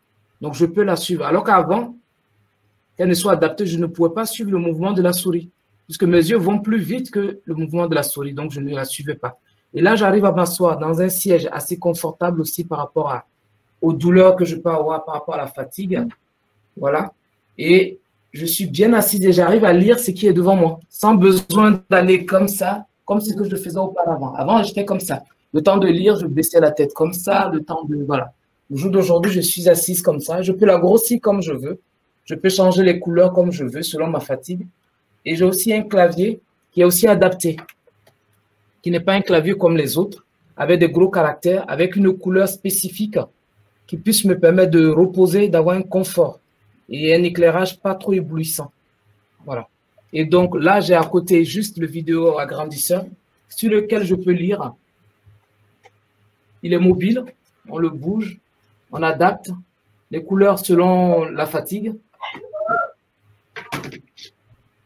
Voilà. Donc je peux mettre la couleur verte, mais voilà, la couleur que je veux, la couleur normale. Voilà. Et je peux la bouger selon ce que je veux obtenir. Voilà, je la bouge, voilà, je peux lire, vous voyez, le confort de lire, rester en ligne, c'est un plaisir de voir comme les autres en fait. Ça, ce n'était pas possible avant. Et j'ai cette loupe aussi qui me permet d'aller dans les unités, cette lampe-là électronique. Comme ça, quand j'arrive dans les unités, je la mets en haut, j'arrive à lire les transmissions, les panneaux, tout ce qui peut m'embêter, qui était source d'handicap. Et j'arrive aussi à lire les transmissions sur les boîtes, tout ce qu'il faut avec ça. Donc, tout a été vraiment pensé, adapté. Et aussi mes lunettes aussi qui ont été pensées, adaptées. J'ai deux types de lunettes, comme vous pouvez les voir, adaptées par l'équipe de Basse Vision et accompagnées par le CHU de Bordeaux. Donc, j'ai une que je mets tous les jours et j'ai une que je mets pour voir les écrans, pour pouvoir travailler le confort, c'est-à-dire la luminosité, tout est étudié, de jour comme de nuit. Quand je la porte, c'est comme si je vois comme vous. Voilà. Ça ne change pas grand-chose à part que vous me voyez avec des lunettes, mais c'est des lunettes qui sont adaptées. Donc, voilà à peu près. Voilà. Et au niveau du store, vous voyez bien dans le store, j'ai un store aussi qui est adapté pour la lumière, pour tamiser la lumière et vraiment apaiser et rendre mon travail professionnel le plus confortable possible. Et dans les couloirs de l'hôpital aussi, j'ai aucun problème, je me déplace. Tout a été pensé, adapté, tout ce qui peut être point de chute, point de repère, comme elle disait tout à l'heure. On développe le toucher, on développe aussi les pieds, on développe aussi des capacités, des potentiels qu'on a en nous, en fait, qu'on n'a jamais réveillés. On le découvre du fait que on met en veille l'œil, le peu de capacité, et on se rend compte qu'on est efficient aussi que quelqu'un de voyant. Donc, voilà ce que j'ai pu vraiment obtenir. Et ma vie, elle a vraiment changé, ma vie, elle est transformée. Je ne rentre plus avec des céphalées, je ne rentre plus avec le découragement, je ne rentre plus avec les larmes aux yeux, je ne rentre plus avec je vais abandonner, je ne sers à rien, non. J'ai retrouvé de la valeur, j'ai retrouvé l'amour de mon métier, j'ai retrouvé aussi des professionnels adaptés, qualifiés pour m'accompagner. Et aujourd'hui, si vous voulez, on échange constructif et positif. Ce n'est pas il faut cacher, c'est plutôt il faut sensibiliser les gens qui ne savent pas, l'ignorance des gens. Et puis voilà, accompagner les gens tous les jours le mieux possible. Voilà ce que je peux dire concernant le matériel dont j'ai bénéficié. Si ça peut servir à quelqu'un, chaque situation étant unique et différente. Merci Fatoumata, votre témoignage est vraiment très très inspirant. Hein. Il y a beaucoup de bravo et de remerciements sur le chat. Peut-être que Nadège va pouvoir compléter sur certains aménagements techniques qu'on peut mettre en place et puis d'autres formes d'aménagement. Je vous laisse poursuivre. Oui, donc on va passer à la diapo d'après, voilà. Donc pour faire un petit focus sur les compensations techniques, donc en fait avec ce qu'on a vu avec Fatoumata, elle nous a donné déjà plein d'exemples.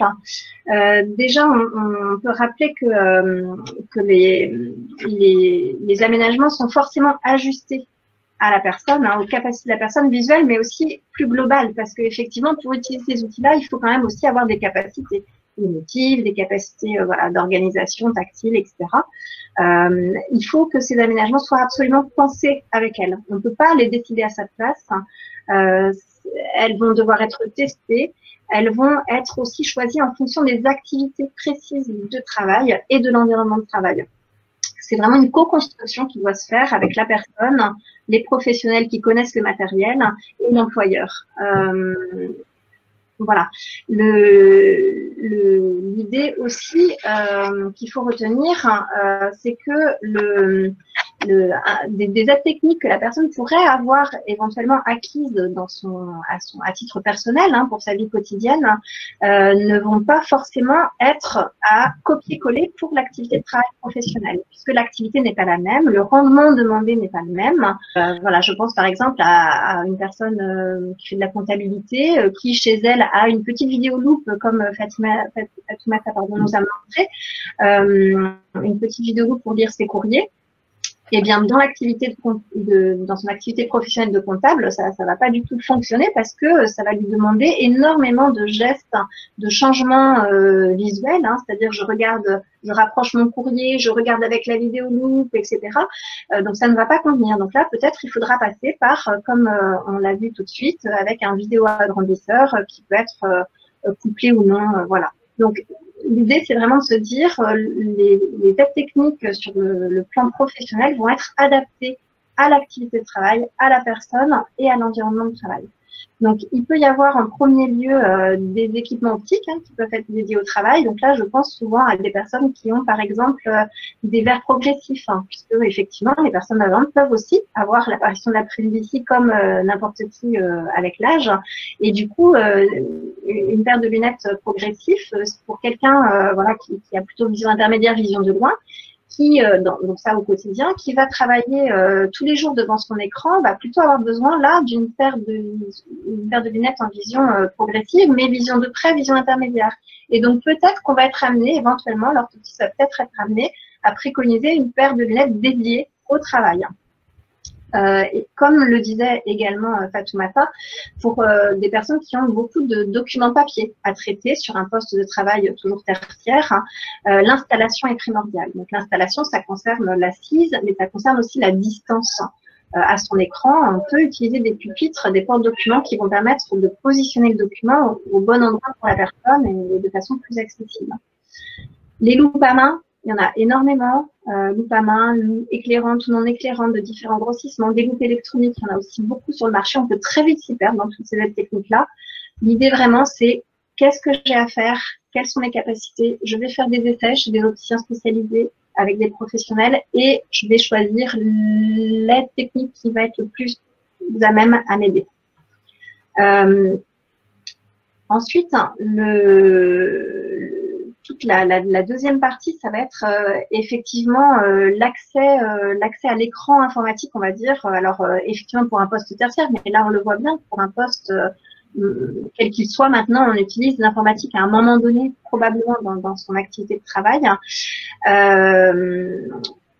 Donc, il y a plusieurs, on va dire, plusieurs possibilités, plusieurs étapes. La première des choses, ça va être déjà de vérifier si les paramètres de Windows, les paramètres d'ergonomie de Windows, on va retrouver les mêmes sur macOS, vont être suffisants. Parce que parfois, enfin maintenant, notamment avec l'évolution technologique, on peut adapter peut-être déjà avec un grossissement, avec un support vocal, peut-être que ces paramétrages qui sont par défaut dans l'informatique peuvent être suffisants. Alors après, ne pas hésiter aussi de se rapprocher du service informatique interne, parce que souvent, il y a des paramétrages qui sont bloqués. Mais si on peut les débloquer, du coup, ça permet à la personne d'adapter cet affichage-là. Au-delà de cet équipement-là, si c'est pas suffisant, on va retrouver des logiciels de grossissement, donc des logiciels spécialisés qui vont permettre de grossir l'affichage, qui vont permettre aussi de modifier les couleurs, comme on voyait tout à l'heure là. Donc, habituellement, ce sont des caractères noirs sur un fond blanc, mais une personne qui est très photophobe va être gênée par ce fond blanc, donc on va parfois préférer travailler par exemple en contraste inversé, c'est-à-dire des caractères blancs sur fond noir, ou alors carrément en modifiant les couleurs. Donc le logiciel ZoomText par exemple va permettre toutes ces adaptations-là. Va permettre aussi de modifier le curseur de la souris, comme on le voyait tout à l'heure. Une personne, on voit bien, une personne qui a un champ visuel tubulaire très rétréci va pouvoir perdre souvent sa souris. Donc là, il y a des adaptations spécifiques dans ces logiciels qui vont permettre de retrouver facilement cette souris-là. Si c'est pas suffisant, on peut aller jusqu'à des revues d'écran. Donc, des revues d'écran, ça va être un logiciel spécifique qui va vocaliser ce qui se passe, ce qui est affiché à l'écran, ça va passer par une synthèse vocale et ça va être vocalisé. Donc, là, ce qui est important, c'est de savoir qu'il est possible de faire un diagnostic informatique pour voir si ces revues d'écran-là sont compatibles ou non avec les logiciels métiers qui vont être utilisés, avec le logiciel patient à l'hôpital, avec un logiciel de compta pour un comptable, avec etc. Puisque il va falloir vérifier que ça soit compatible et peut-être même on peut faire un script informatique pour rendre compatibles ces outils-là. Donc tout ça, ça s'étudie sur place avec les partenaires voilà, des équipes, avec la personne. Pour les personnes, une personne malvoyante peut avoir besoin à un moment donné d'un support vocal. Parce que effectivement, tout le temps être concentré visuellement, s'il y a beaucoup d'informations à aller capter tout au long de la journée, il peut y avoir une fatigue qui va s'installer au fur et à mesure.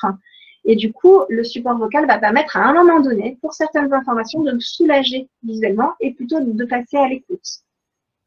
Donc, le support vocal n'est pas que pour les personnes aveugles. Donc les revues d'écran, on en a parlé. Après, pour des personnes qui n'ont pas du tout accès, effectivement, d'accès visuel, on va dire, peuvent avoir la nécessité de passer par le braille. Donc, soit avec une plage braille, soit avec un autre braille qui va permettre d'accéder à l'information informatique, de prendre des notes dans une réunion, etc. Mais par la modalité plutôt tactile du braille, mais qui est souvent quand même reliée à un support vocal. Après, il y a tout plein d'autres choses, des dictaphones, voilà, des lecteurs, des étiqueteurs vocaux, des petites aides qui vont soulager les choses. J'ai balayé à peu près globalement sur les compensations techniques vraiment pures, voilà, techniques optiques, on va dire, dans un premier temps. On a des petites questions après, Nadège, sur le chat, sur les fournisseurs, les marques, les références et tout ça. Peut-être qu'on va pas rentrer dans ce niveau de détail aujourd'hui, mais peut-être inviter les participants qui nous écoutent à se rapprocher soit de Nadège si ça concerne les départements 44-85 ou soit se rapprocher de la PAS de votre département pour avoir toutes ces informations peut-être plus précises de diagnostic, etc., qui se fait vraiment, encore une fois, au cas par cas selon les besoins de la personne. Tout à fait. Ensuite, nous avons également des éléments d'environnement, puisqu'on a vu tout à l'heure qu'on n'est pas seulement sur des compensations techniques. Alors effectivement, voilà, l'accessibilité des informations est majeure, on l'a vu tout à l'heure, pour limiter la fatigue, apporter du confort et déjà juste rendre accessibles les informations. On va parler de l'accessibilité des documents déjà. Est-ce que les contrastes sont suffisants? La taille des caractères a été adaptée? Est-ce que la disposition des informations, le contenu des informations est lisible? Peut-être qu'il faut simplifier les messages, etc. Voilà. Donc, je dirais à la fois la première étape, c'est que la personne elle développe au maximum ses capacités par de la rééducation, par une prise de conscience de ses limites, etc. La deuxième étape, c'est effectivement d'aménager techniquement s'il y a des besoins d'aménagement technique. Mais sans oublier que si le document il est de taille accessible, de contraste accessible, peut-être que ça évitera à la personne d'utiliser une loupe électronique ou une loupe à main. Donc, il faut vraiment agir sur tous ces paramètres-là. Je me permets de vous poser une question. Il y avait une question un peu plus tôt dans le chat qui nous demandait justement, puisque vous parliez des couleurs, est-ce qu'il y a des couleurs à proscrire, notamment dans les diaporamas? On travaille beaucoup avec les diaporamas. Est-ce que vous avez un conseil là-dessus? C'est pas tant des couleurs, c'est surtout le contraste en fait qui va être important. C'est vraiment majoritairement le contraste. Alors, il existe des petits outils téléchargeables sur Internet gratuitement. Je pense à Color Contrast, par exemple, qui va vous permettre vous-même d'évaluer si votre contraste, par exemple, l'écriture bleue, là, sur le fond blanc, est-ce qu'elle est suffisante ou pas? Donc, il y a des normes, en fait, à respecter. Ça, vous pouvez le faire vous-même en ligne. L'important, c'est le type de typologie, enfin, le type de caractère, l'espacement de l'information. la structuration d'un document, de l'information, et effectivement le contraste, donc d'avoir des écritures sur des fonds qui sont bien contrastés pour permettre une meilleure visibilité. Les documents numériques, c'est la même chose. Alors, particulièrement un point de vigilance, on va dire, sur les documents PDF, parce que si les documents PDF de base sont souvent pas faits pour être lisibles par une synthèse vocale, par une revue d'écran. Donc, la revue d'écran va dire image. Elle va pas pouvoir lire l'intérieur de l'image, sauf si la personne, elle est formée et qu'elle sait utiliser, par exemple, un logiciel de reconnaissance de caractère. Voilà.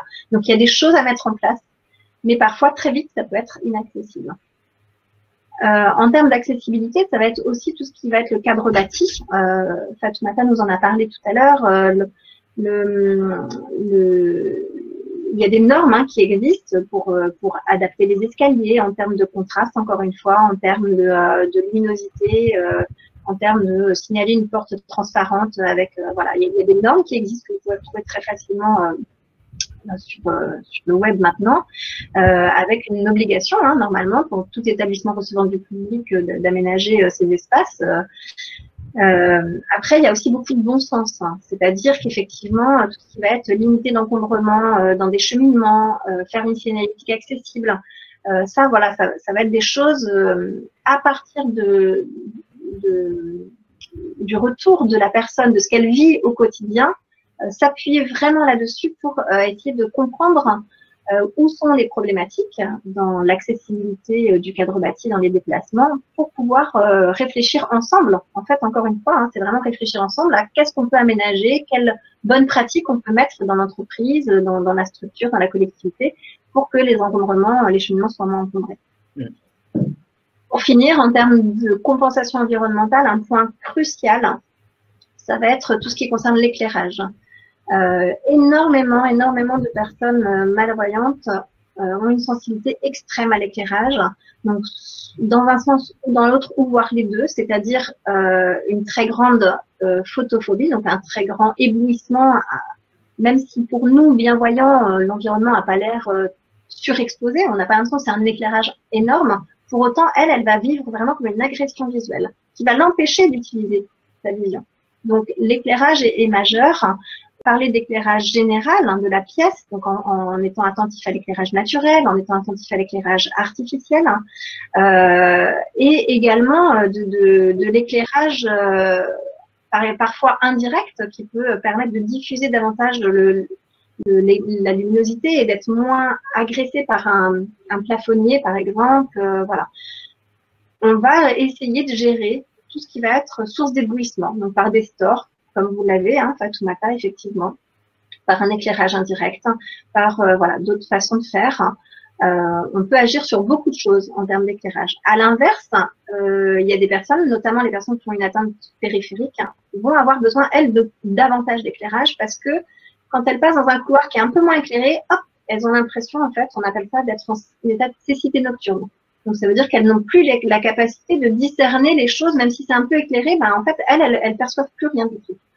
Donc, il va falloir trouver des justes milieux entre tout ça, mais l'important, c'est déjà que la personne, effectivement, puisse exprimer ça, être dans un environnement confiant pour pouvoir en parler encore une fois et puis trouver l'ensemble des aménagements. Merci beaucoup pour toutes ces précisions. Peut-être un dernier grand chapitre sur les compensations organisationnelles. Je vois que le temps tourne un petit peu, mais on va passer encore quelques minutes ensemble parce que ça me semble très important de… Voilà, il n'y a pas, comme on l'a dit tout à l'heure, seulement les compensations techniques qui sont importantes, mais également, par exemple, des aménagements du temps de travail. Effectivement, donc au-delà de tout ce qu'on vient de dire, il y a des choses qui peuvent être vraiment discutées, mises en place dans des entreprises à partir du moment où il y a une bonne compréhension et une volonté humaine. Il y a beaucoup de choses encore qu'on peut faire. Alors d'abord, juste sur la droite de la diapo, vous voyez formation en informatique, ça c'est crucial. C'est-à-dire que on peut mettre un logiciel, on peut aménager des choses. Si la personne elle ne sait pas l'utiliser, ça va servir à rien et au contraire, ça va être pire parce que on va pouvoir lui dire, mais enfin, on t'a mis à disposition du matériel et ça ne fonctionne encore pas. Donc, la formation en informatique est cruciale, vraiment pour apprendre à utiliser l'informatique différemment, en utilisant des raccourcis clavier, en utilisant un paramétrage spécifique. Voilà, il y a beaucoup de choses qu'on peut faire en étant moins visuel, on va dire, et beaucoup plus avec le clavier. Si je reste de ce côté-là, effectivement, il y a tout ce qui est la rééducation. On en a beaucoup parlé, hein, rééducation notamment en locomotion pour soulager tout ce qui va être déplacement, apprendre à repérer ses trajets connus, son bus, voilà, pour éviter d'être arrivé au travail épuisé, pour éviter de rentrer chez soi à nouveau épuisé et même de risquer d'avoir un accident si on n'a pas toutes les compensations. On y reviendra tout à l'heure. Dans les aménagements organisationnels, il y a tout ce qui va être les aménagements des horaires. Effectivement, une personne peut être vraiment mise à mal dans ses transports, dans les transports trajets domicile-travail quand il fait sombre, notamment pour des personnes qui ont une atteinte périphérique. Et du coup, il y a des structures qui ont tout à fait aménagé les horaires en disant l'hiver, les journées vont être un peu plus courtes, les journées de travail, et par contre, l'été, on va réajuster annuellement, faire des journées un peu plus longues, parce que ça permet justement de prendre en compte de ne pas rentrer chez soi ou de ne pas arriver au travail de nuit, puisque là, je suis vraiment en situation très handicapante. On peut aussi envisager avec la personne que dans le cours de sa journée, elle a plusieurs activités à faire, des activités qui vont être très sollicitantes visuellement, lire des comptes rendus, faire voilà, de la compta, rentrer des informations dans un logiciel patient, etc. Et des informations et des tâches qui vont visuellement être plus light, on va dire, où ça demande, où je peux compenser différemment, je peux compenser par le toucher, etc. Donc l'intérêt, ça va être d'alterner ces activités-là dans la journée pour être moins fatigué. Tout ça, ça va se construire vraiment avec la personne. La circulation d'informations, c'est peut-être prendre l'habitude, je pense à une personne en particulier, où toute l'information lui arrivait au fil de la journée par des post-it qui lui étaient posés sur son bureau, écrits au crayon de papier. Évidemment, les post-it, une fois sur deux, elle les perdait, et donc ça la mettait vraiment à mal. L'idée a été de revoir l'organisation du travail pour que les informations lui arrivent par mail. Voilà, par exemple. Donc, il y a beaucoup de choses qu'on peut aménager, beaucoup de choses qu'on peut penser. Un dernier petit mot sur la rééducation en orthoptie et un bilan orthoptique. Ça peut être accessible, un bilan orthoptique de la vision en libéral, si jamais vous n'avez pas de structure adaptée autour, sur prescription d'un médecin, tout simplement, pour pouvoir voilà, accompagner l'évaluation au moins. Et à partir de ça, on peut s'appuyer pour faire des aménagements. Vous voyez aussi sur cette diapo un dernier mot sur la sensibilisation en entreprise. Je pourrais peut-être en dire un mot juste sur la diapo finale parce que c'est quelque chose qui est vraiment crucial pour moi. Absolument. Peut-être un dernier mot. On avait une vidéo à vous présenter, mais on vous la laissera disponible. Vous pourrez la découvrir sur le support qu'on vous transmettra à l'issue de ce webinaire. Peut-être quelques derniers mots, Nadège, sur des conseils en termes de locomotion. Donc, je vous invite effectivement à aller voir cette vidéo parce que tout ce que vous a expliqué Emeline tout à l'heure sur les déplacements, comment guider une personne. Donc ça, c'est une vidéo qui montre la technique de guide voyant, qui est une technique corporelle qui permet justement d'être beaucoup plus aisée. Voilà, il faut un petit peu l'apprendre, c'est pas compliqué, mais ça soulage vraiment des déplacements pour aller à une réunion, sortir au restaurant, voilà, être guidé dans des lieux qui sont un peu moins connus de la personne. Au-delà de cette vidéo, les déplacements c'est un problème majeur dans l'adaptation d'un poste de travail d'une personne déficiente visuelle. Il ne faut pas le négliger. C'est aussi un énorme cheminement pour la personne parce que c'est une vraie perte, perte d'autonomie sociale, familiale, voilà, et un vrai risque de perdre son travail aussi si je ne peux plus m'y rendre. Les capacités de la personne malvoyante à se déplacer vont être très variables en fonction de la journée, puisque dépendantes des conditions lumineuses, météorologiques. Il y a aussi peut-être un petit point à dire concernant la conduite automobile, puisqu'il y a des personnes qui deviennent malvoyantes, qui conduisaient jusqu'à présent, qui peuvent se rendre au travail en conduisant. Et puis, à un moment donné, cette question se pose. Donc, je ne vais pas rentrer dans les détails. En tout cas, c'est quelque chose qui peut être abordé avec le médecin du travail notamment. Il faut savoir que le juste permis de conduire ne peut pas être voilà, enlevé de n'importe quel moment. Il y a évidemment le secret médical qui joue sur cette question-là. Il n'est pas question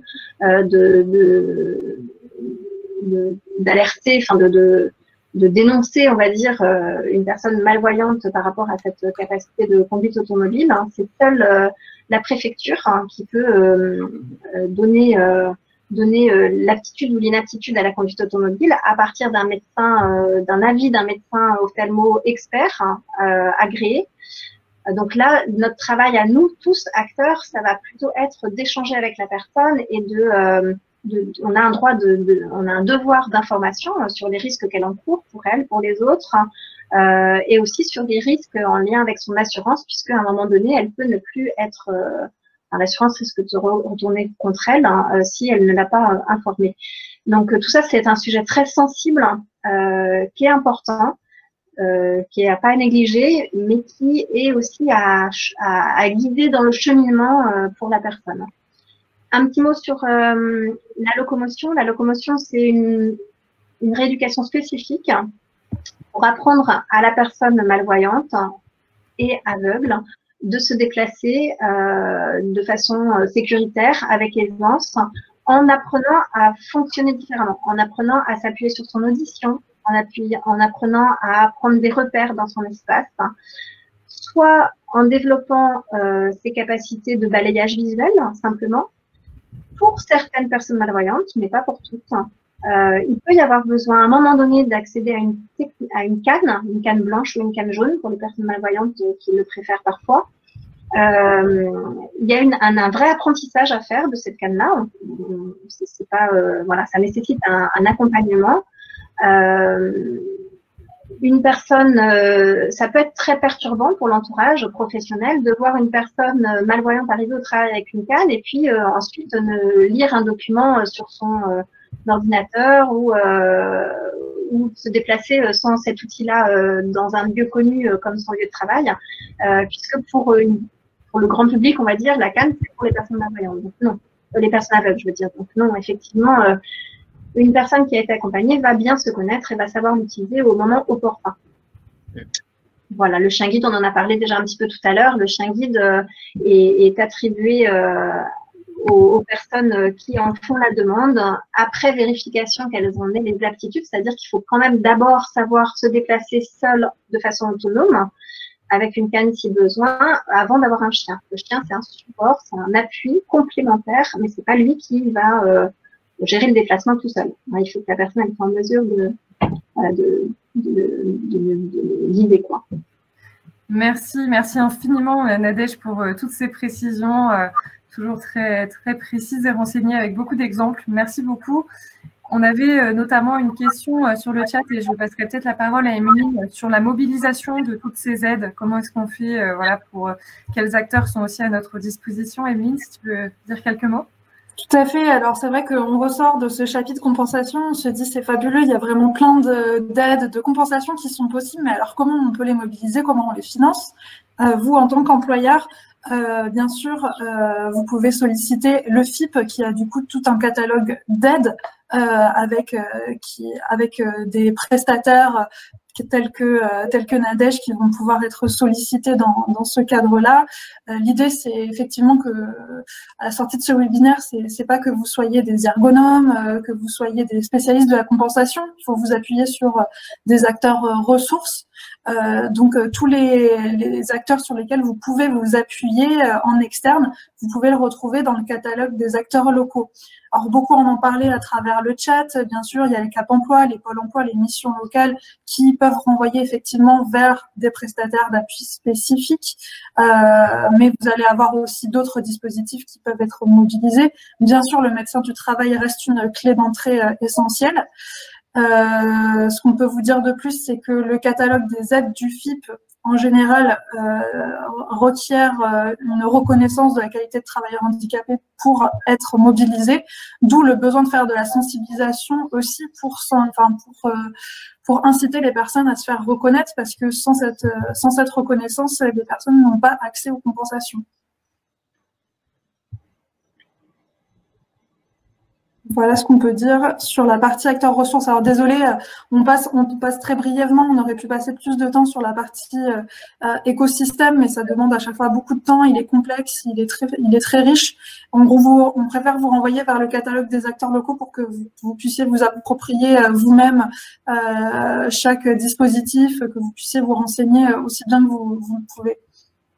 N'hésitez pas également à nous poser des questions, à nous renvoyer ensuite un mail si vous souhaitez davantage de précision. Peut-être le petit mot de la fin, voilà, ce qu'il faut retenir selon vous, un bon conseil, une bonne astuce pour résumer notre intervention. Fatoumata, est-ce que vous aviez un message à faire passer pour conclure ce webinaire? Je voulais déjà remercier le CHU de Bordeaux,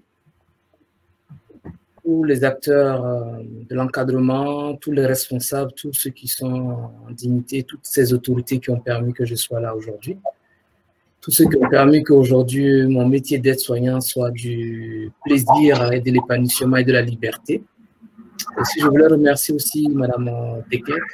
Je voulais aussi remercier aussi vous tous qui m'avez accompagné aujourd'hui et tous ceux qui sont dans le chat, de près comme de loin, et puis leur dire que ce n'est pas une fatalité, ce n'est pas un frein, c'est un atout. Être handicapé, moi je l'ai vécu maintenant comme un atout. Quand les barrières tombent, ça devient un atout, ça devient une force qui impacte, qui change la vie de tout un chacun, tant au niveau des acteurs sociaux, tant au niveau des professionnels. Tout le monde a sa partie à jouer, mais il y a un prix à payer, c'est d'ouvrir la boîte, de dire les choses. Ce prix, il est lourd, mais une fois qu'on l'a fait, on a payé ce prix. Après, on a une vie épanouie. On a les yeux remplis d'étoiles alors qu'on est censé ne pas voir. Mais moi, j'ai les yeux remplis d'étoiles aujourd'hui. J'ai les yeux qui brillent d'épanouissement, des yeux qui brillent de bienveillance, des yeux qui brillent de sensibilité. Donc, raison pour laquelle je serai toujours disponible pour apporter mon témoignage, un plus, afin que au jour d'aujourd'hui, le monde entier sache que l'handicap des malvoyants, ce n'est pas une fin en soi, c'est plutôt une victoire. Merci à tout un chacun.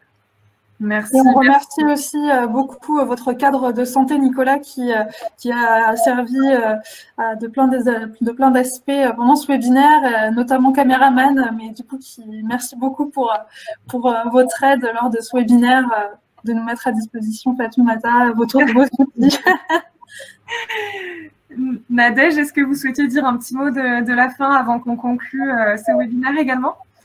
Rapidement, moi vraiment la priorité pour moi c'est effectivement de pouvoir sensibiliser, de se dire que c'est pas une personne qui a la réponse, c'est d'abord la personne malvoyante elle-même qui a beaucoup de réponses et c'est tout un tas d'acteurs autour d'elle, hein, que ce soit interne ou externe à la structure d'emploi. Donc c'est en étant en co-construction qu'on peut arriver à quelque chose de vraiment pérenne dans le temps, qui va limiter les arrêts maladie, qui va permettre justement d'être épanoui au travail, au sein de son collectif. Et puis effectivement, juste un tout petit dernier mot sur la sensibilisation, parce que ça me semble prioritaire et indispensable. Et souvent, on remarque que c'est peu demandé, peu sollicité par la personne elle-même, par la structure, par peur principale de stigmatiser, tout simplement, et par expérience, pour l'avoir vécu, ces moments où on fait un peu une parenthèse, où on se permet de prendre ce temps-là sur quelques heures pour pouvoir échanger sur qu'est-ce que c'est que de bien voir, qu'est-ce que c'est que de mal voir, et justement, comment ajuster sa posture en tant que professionnel, en tant que collègue, en tant que manager. Voilà, ça va permettre vraiment de pouvoir accompagner correctement et sur le long terme et en confiance la personne. Les sensibilisations, la priorité, c'est de faire vivre aux personnes bienvoyantes un tout petit moment de qu'est-ce que c'est que quand j'ai ma vue qui est perturbée, parce que ça va vraiment par ce vécu corporel-là faire comprendre cette notion de fatigue, de variabilité, d'importance de l'environnement, de l'importance de la communication. Voilà, donc ça c'est pour moi prioritaire s'il y avait quelque chose à retenir de tout ça. Eh bien, en tout cas, on vous adresse à toutes les deux un très grand merci et chaleureusement, on a pris beaucoup de plaisir avec Emeline à vous accueillir aujourd'hui et à interagir pendant cette heure et demie, même un peu élargie. Emeline, est-ce que tu souhaitais peut-être, on va se retrouver bientôt, présenter les prochaines dates? Tout à fait. Alors, il s'agissait ici du deuxième épisode d'une série de 4 webinaires, le premier étant sur le handicap auditif que vous pouvez retrouver en replay sur notre site internet que vous voyez affiché à l'écran. Donc, le replay et le support de ce webinaire seront également disponibles d'ici peu, on espère en fin de journée si nos flux internet le permettent. Les prochains rendez-vous donc sont dans 15 jours, jeudi 14 mai sur les maladies chroniques et 15 jours plus tard, le jeudi 28 mai, sur les troubles du spectre de l'autisme. Et effectivement, je vous remercie beaucoup pour votre présence. J'ai pris beaucoup de plaisir. C'est toujours très enrichissant, aussi bien pour nous que pour vous. Donc, merci beaucoup. Voilà, et un dernier petit message. Donc, Émilie et moi sommes partis du cabinet ADO Conseil. Et pendant cette période de confinement, on a trouvé important voilà, de maintenir le lien à travers ces webinaires et également de prendre un temps de recul, prendre un temps de pause, aussi profiter aussi de cette période qui est un peu délicate pour tout le monde. Et donc, on propose en complément de ces webinaires sur des thématiques liées au handicap, une autre série de webinaires sur la psychologie positive et le bien-être, comment prendre soin de soi en cette période. Donc, on a déjà eu une première date qui s'est déroulée la semaine dernière. Donc, on vous invite également à vous rendre sur le site ADO Conseil pour découvrir ces dates complémentaires et on aura beaucoup de plaisir à vous retrouver. Merci beaucoup, très bon appétit, très bonne journée et à bientôt. Merci. Au revoir. Au revoir. Merci beaucoup, au revoir. Au revoir.